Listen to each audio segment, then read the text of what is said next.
प्रियांनो, पुन्हा एकदा एक सुंदरची साक्ष जी आहे आपल्यामध्ये आहे.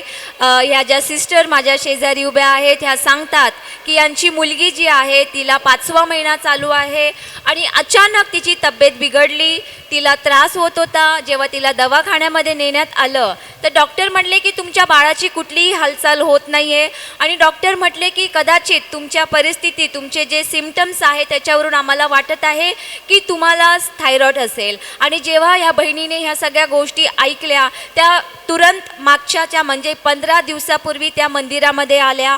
त्यांनी वचन ऐकलं, त्या पुढं आल्या, त्यांनी पास्टरांकडनं प्रार्थना करून घेतली, त्यांच्या मुलीला घेऊन आल्या, त्यांनी मुलीसाठी प्रार्थना केली, बाळासाठी प्रार्थना केली. त्या सांगतात की डॉक्टर स्वतः म्हटले होते की ह्या बाळाची हालचाल होत नाही आहे, बाळामध्ये कुठल्याही प्रकारची बाळ वाढत नाही आहे, त्याची जी वाढ आहे ती थांबलेली आहे आणि तुम्हाला थायरॉइडचा आजार असेल. आणि जेव्हा हे ऐकून ते मंदिरामध्ये आले, पास्टरांकडनं प्रार्थना करून घेतली, तेव्हा परमेश्वराने त्या मातेला स्पर्श केला, त्या बाळाला देखील स्पर्श केला आणि पास्टरांच्या प्रार्थनेद्वारे परमेश्वराने त्या मुलाची वाढ जी आहे जी पूर्णपणे थांबून गेली होती त्याची वाढ व्हायला लागली. आणि जेव्हा डॉक्टरांकडे गेले, जे डॉक्टर म्हटले होते की तुम्हाला थायरॉइडची शक्यता असेल, ते डॉक्टरांनी त्यांना रिपोर्ट करायला सांगितले होते. त्यांना कुठल्याही प्रकारचा थायरॉइडचा आजार निघाला नाही आणि डॉक्टर स्वतः म्हटले की तुमचं बाळ आता पूर्णपणे सदृढ आहे, चांगला आहे, त्याची वाढ व्यवस्थित होत आहे.